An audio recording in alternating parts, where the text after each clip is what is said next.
Ladies and gentlemen, please welcome the hard-hitting super middleweight contender, Derby's finest. It is, of course, Mr. Zach Parker. Zach, welcome back on the show, my friend.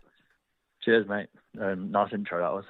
There you go. You deserve it, my friend. So we last spoke back in September. At the time, you were desperate to get back in the ring following the Ryder fight. You were set to take on the very, very tough Gradia. He'd only been stopped once in 12 losses. You become the second man to stop him. Briefly talk me through that one, Zach. Yeah, it was just to get ring rust off. Obviously, he's a tough guy. He's been in there with some top of decision, but yeah, in the end, I think he just took too much punishment in the end. But yeah, it was just get the ring rust off, get back out there, get back to winning ways, and obviously now we're pushing on for bigger fights. Yeah, it should be noted, obviously, in a row. He was over here in the UK, boxed Carol Italma, boxed Ezra Taylor, boxed Dan Aziz, then you. The only person to stop him, of course, was you out of those guys domestically. Speaking of Gradia, he's back on British soil this weekend. He steps in with Ben Whitaker. Do you think Ben will stop him, Zach?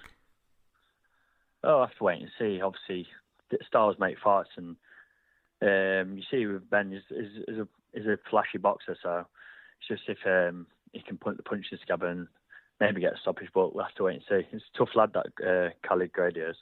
Yeah, no, absolutely. And just briefly on John Ryder as well, did you happen to see his fight at the weekend? I heard he might retire after losing. I've seen the highlights, yeah. I've seen the highlights of him, obviously, up against a good lad in that Munguia. So, yeah, it was a tough fight for him. But, yeah, it's we'll have to see what happens next. I won't mind a rematch for him, to be fair. Yeah, I'd like to see it. And, your next fight has finally been announced. You'll be boxing former WBA world champion Tyron Zeuge in Birmingham. March the 16th is the date. What do we know about Zeuge, Zach? Yeah, it's been some top lads. He's only lost once to Rocky Fielding, and like you said, he's a former world champion. So yeah, I've got to be on my A game in this fight and make sure I come out with a win, and then we can push on to maybe title fights within this year. So yeah, it's going to be a tough fight. It's going to come and bring it. He's like a come forward fighter, throws hooks in bunches as well. So yeah, I definitely got to be on my A game.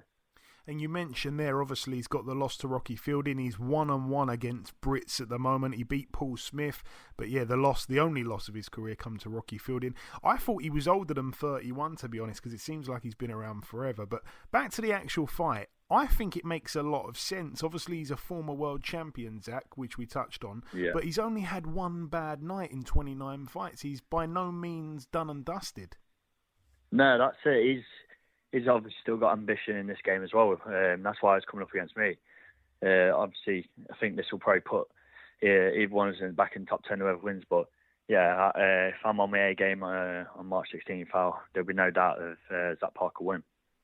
And what is the plan, though, Zach? Because obviously in the past you were very vocal. You called out some of the big British names like Anthony Yard and a few other guys. This fight here, like I say, makes a lot of sense to someone like me. But is there a plan for after this fight? And I do just want to throw in that 5 against 5 thing that they're talking about in Saudi. Surely you want to be involved in something like that.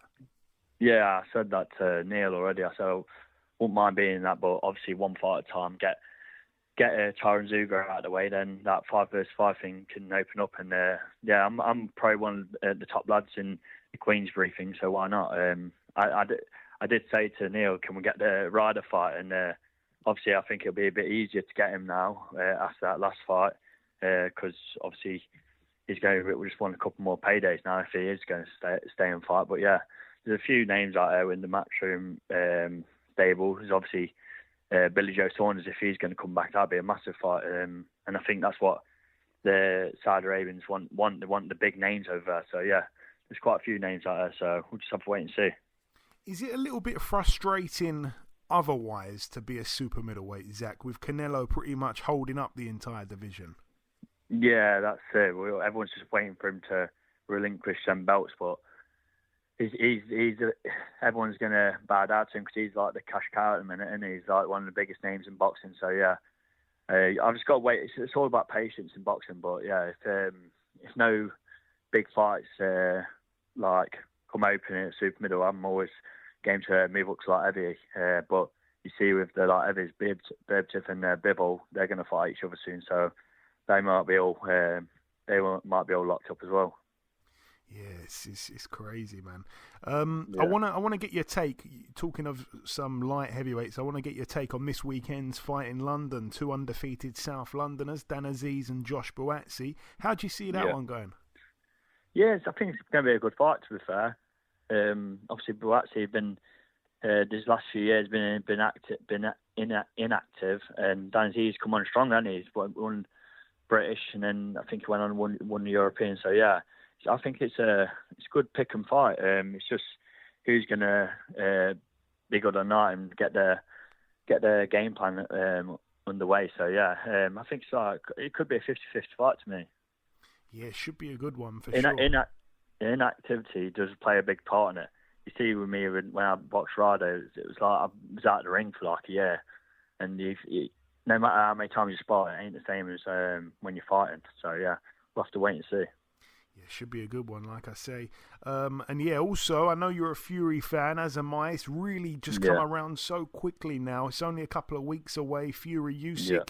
The Fury performance against Ngannou's got a few people second guessing. What's your views on it?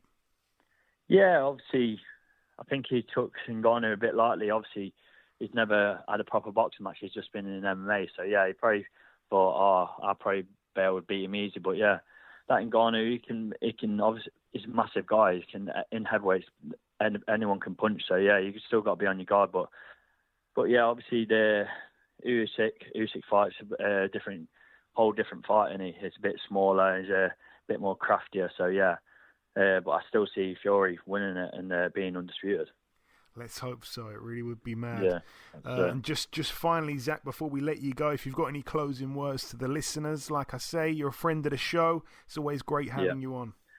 Yeah. But cheers for having me on, and obviously just make sure everyone tunes in TNT Sport March 16th. It's going to be a massive show. To be fair, there's a lot of good fighters on there, likes of Nathan Heaney, Liam Davis, Dennis McCann, obviously myself. So yeah. It's going to be a massive fight, so make sure everyone tunes in. Not to mention Joe Joyce as well back on that card. Yeah, Joe Joyce, another one. Yeah, it's a massive card, to be fair. It's good that we're getting these big cards in the Midlands as well, so I can obviously bring all my fans over. So yeah, it's going to be a really good night, and hopefully we get a lot of people over. So yeah, we'll wait and see. Cannot wait for it. Listen, Zach, as always, it's a pleasure having you on the show. Thank you for your time. Best of luck March 16th, and we'll speak sometime afterwards. Thank you, mate. Nice one.